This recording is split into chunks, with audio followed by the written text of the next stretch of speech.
Hi guys, welcome back to another review. We're going to continue on with Tales from the Crypt. This is season 3, episode 3. It's called The Trap. It's an excellent, fun episode.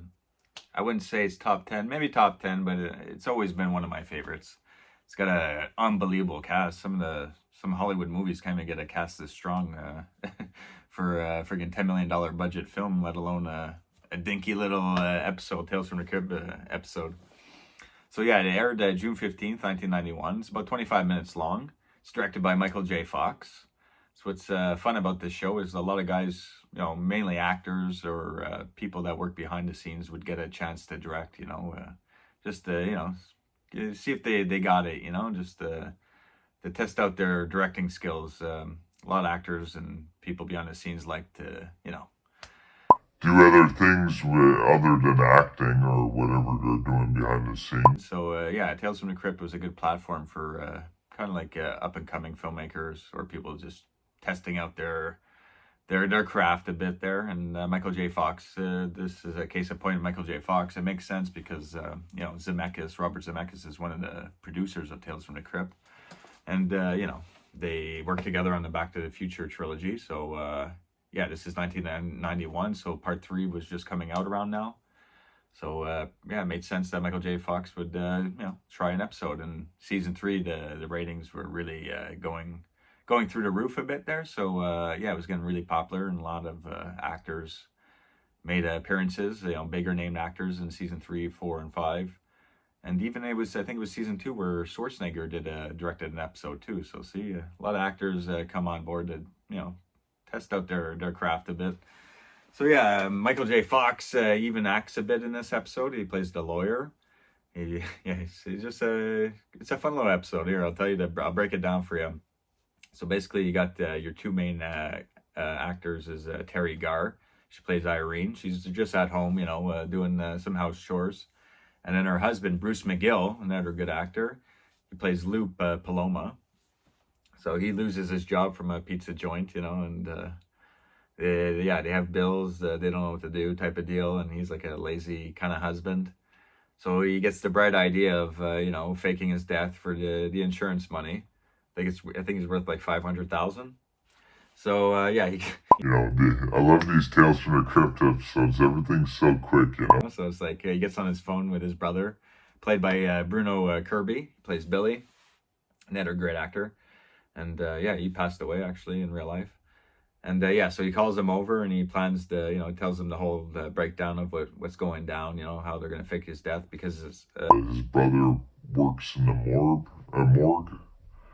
So yeah, he does autopsies or stuff like that. I don't know. So yeah, so he kind of knows how to make it look realistic or whatnot. But I mean, it's kind of like tongue in cheek. It's like they put makeup on his face, kind of make him look dead, but everything looks so fake, and this wouldn't pass in real life, obviously.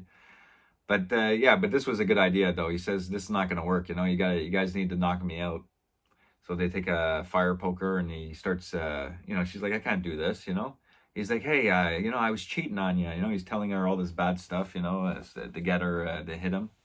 So even his brother takes the fire poker and knocks him out. They don't kill him, but he's knocked out cold. So then they get the police involved. They checked out. They say his brother was murdered and there was a break-in or whatnot. And the sergeant's played by James Tolkien, another Back to the Future cast member, the principal.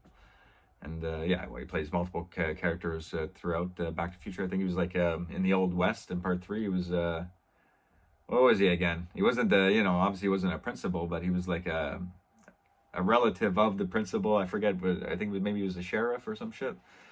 But yeah, so some more Back to the Future ties with James Tolkien playing the sergeant. He's the the bald head guy. And one last actress is Carol Baker. I mean, she's a decent actress from the back in the day, but you may recognize her from Kindergarten Cop. She plays like the crazy mom. And yeah, so I mean, a very strong cast for just a 25-minute episode for sure. And anyway, so they kind of like get away with the whole faking death incident, and so they're at the morgue and they got away with it, but they tell, oh no, there's the whole coffin scene first. There's that's where we see the mom for the first time, and she's crying over the casket and everything, and she doesn't like her other son Bruno Kirby, and so yeah, she's like really very upset. She doesn't understand, and the sergeant takes her out of the room, so it's just the casket with the Lou in the casket, not dead, and then the wife and Billy. Bruno Kirby's character, the brother. So they start. There's like some type of thing, with with the wife and his brother. So they start making out on top of the casket, mainly because the husband's such a low life, and he treats her badly. So he's like he wants to treat her good, but they start making out on top of the casket. He can clearly hear what's happening. And then they hit the switch. The casket's starting to go into the fire and shit. But yeah, that the situation gets resolved, and yeah, they head back to the morgue. That's where all three of them, oh, we did it, and the brother and the wife are like, okay, well, not so fast though, we're gonna spot you $15,000, because they didn't get the insurance money yet. They're gonna spot him 15,000 for him to go on vacation, and they'll meet him over there later. Blah blah blah, because they'll be too conspicuous, if they just bounce right away. I don't know. So yeah, he leaves them two together, and heads on vacation with 15 grand. And then but time, there's one funny scene with the waiter. He's like, oh, it's another beautiful sunset, like day after day.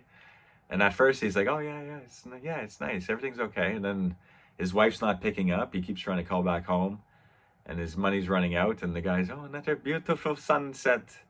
Yeah, and they're fucking beating him. He's like getting fucking pissed at this whole situation. So he heads back home. He had a little surgery done while he was, I forget where he was, Mexico or something. And so when he gets back home, I mean, the wife and the brother should at least moved somewhere else, the husband shows back home, and the wife, Terry Garr, she opens the door, and she's like, no, I don't know you. You're not my husband. Just trying to, play dumb. While everything is refurnished in the whole house now, and she's married to his brother now and everything. So yeah, they're pretending they don't know this guy, and the police get involved. So that sergeant comes back into the scene, and he's on the couple's side. He's like, I seen Lou Paloma dead with my own eyes. You're an imposter, And they're bringing him into jail and everything. So they kind of like pin the murder on him, so weird, it's so unreal, but I mean, it's just a fun episode, and it's a great solid cast all around. So I mean, you can't go wrong. So anyways, yeah, he gets the electric chair, but his last words before he gets the switch on him there, it's he's like, because no one will believe him that it's him, that he's Lou Paloma. So he's like, I'm fucking Lou Paloma, blow me. And then he gets electrocuted. And yeah, that's where the episode ends there. But before all that, that's where Michael J. Fox had a small scene. He was the lawyer, because this went to trial before he went to jail and whatnot. So yeah, I mean, a pretty fun episode. I mean, if you're a fan of Michael J. Fox, you'll probably check this one out for sure. And yeah, I mean, I like it. I'd probably give it like a 7.5 out of 10 overall. Pretty fun. Anyways, guys, thanks for watching. Till next time, take care. Bye. Going up.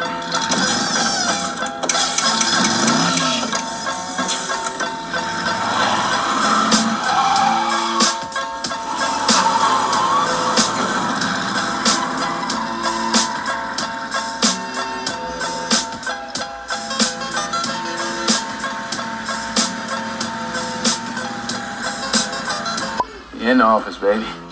Good day.